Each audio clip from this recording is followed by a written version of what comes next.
What's going on, everyone? Welcome back to another video. Today we're going to be working on the daily Suzuki Swift. It's going to be another one of those videos where I wish I was working on the Swift Sport instead of this one, because I just know it's going to be a nightmare because it's old and everything's going to be seized.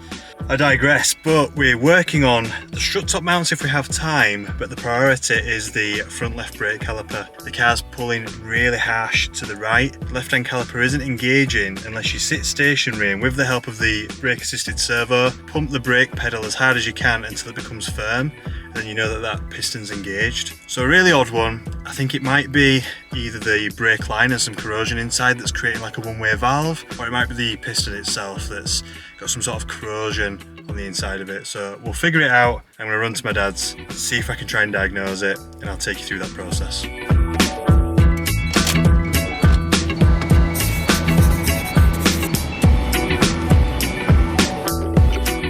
So I've just got here, as you can tell, I've just pulled the car up onto the driveway. I'm now going to jack up that corner, have a good look at the brake, see if I can figure it out, and I might need my dad to press the brake pedal while I loosen the bleed nipple off and see if the pressure is getting to that caliper, and then we can rule in the caliper piston being at fault. If not, if the pressure's not getting to the caliper, then it'll be the brake line, or at least you'd hope so. They're the only two components really that I could see it being at this moment, but we'll figure it out. Look at this thing. I'm going to shame my dad a little bit now. Look at the cobwebs on it. This is the Honda bus that we picked up. It's a Japanese import. Is it an Odyssey? Step wagon? Can't remember. Step wagon, I think. Yeah, cheers, mate. Yeah, this is just sat. Needs an auto box or something. He got it for very cheap, and once it's sorted, it'll be back on the road. I'll probably end up selling it. But yeah, just thought I'd show you guys that. And drop a comment as well, what you think it could be. Pulls to the right severely. You can see how bad it's not contacting the brakes with how much corrosion that there is sort of trying to build up, and lack of brake dust in comparison to the other side. Plenty of brake dust, hardly any corrosion on the disc. The disc is wearing substantially more. I think it must have been gradually doing this for a while. Let me know below.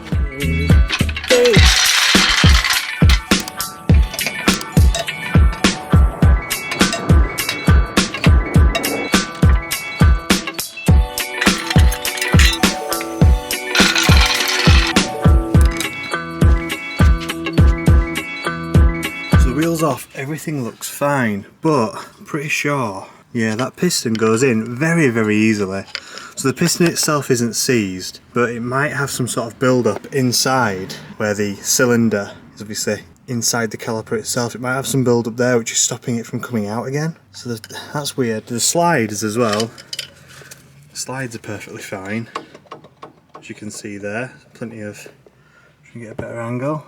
Plenty of movement in the top and bottom slides, so it's not the carrier slides. It's got to be something to do with the brake line, which isn't, you know, crimped or anything like that. Sorry, the camera's everywhere. It's got to be something to do with the brake line or something to do with the piston. So the way that we're going to rule in the piston being the issue, or rule it out as a possible cause, is by getting somebody to stamp on the brake pedal so it's pushing this out, and then if I release the bleed nipple while that's happening, it should just shoot plenty of fluid out, and we'll know that the brake fluid pressure is getting to the caliper, and therefore the piston is what's causing the resistance. If it doesn't make any difference and it sort of, you know, dribbles out of the bleed nipple, for lack of a better term, then we'll know that it's something to do with the brake line, and the brake line's causing the resistance. I don't think it's going to be anything else within the system. You know, it's all hard lines after the flex. That's got to be step one, and then step two, and we'll go from there. So one thing I do want to say before going any further is hit subscribe below, because 98% of viewers on this channel are not subscribed. If you find DIYs like this useful, if you find vehicle modifications interesting, I think you should hit subscribe and hit the bell notifications for the next upload. So we've just chased this back, and as I mentioned earlier, we started at the bleed nipple on the caliper. It didn't release the brake pressure as we thought it would do. We then tried the banjo bolt on the back of the caliper from the flexi. We then tried the top of the flexi that goes to the hard pipe just there. Again, that didn't release the brake pedal or the brake pressure like we thought it would do. So then we're chasing it back from the, from following the brake line from that particular corner over here to the ABS pump. We released that, it was that one. So that's the front left on the Suzuki Swift ABS pump. Released that, again that didn't drop the brake pedal and release the brake pressure like we thought it would do. So then we tried releasing this and this hard line from the brake master cylinder, both the front and the rear pressure, if you like. We weren't sure which was front or rear coming off the master cylinder, so we tried both. Both relieved the brake pressure fully and let the pedal drop straight away to the floor. So we know that the issue now is some sort of valve or solenoid in the ABS control unit, the ABS pump itself. So we know that this is the problem. We'll probably see, I'll probably see if I can get a replacement from a scrap vehicle, see if a breaker's got one, or if it's cheap enough, buy a brand new one. But we'll see. We'll try and figure that out. But at least we know what component on the car we're replacing, and yeah, should be an easy swap. I think it's just one plug and the 6 lines to and from the brake system. So I'm back in the car.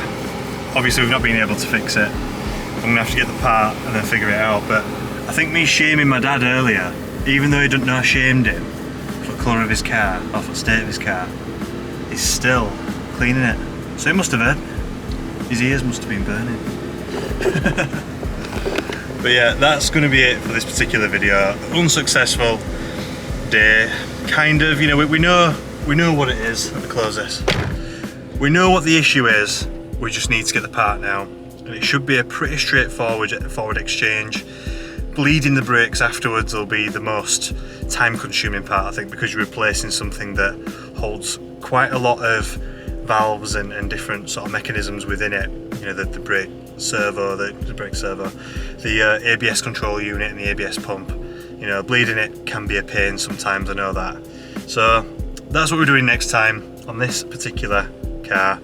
My dad's going to clean that before it starts raining. I've wrapped up and I'm going before it starts raining, which it probably will do in half an hour, which is why I'm not starting on the strut top mounts. But yeah, the most important thing now is me finding that part from somewhere. Hopefully it's cheap enough to buy brand new. So yeah, if you made it this far, please comment, bleed your brakes below, see if that, you know, kicks something off in the comments, people thinking I've not bled my brakes, so I've done something. So yeah, comment bleed your brakes in the comments below, and I will catch you in the next video. Hit subscribe, give us a thumbs up if you like this video, and I'll catch you in the next one. Bye for now.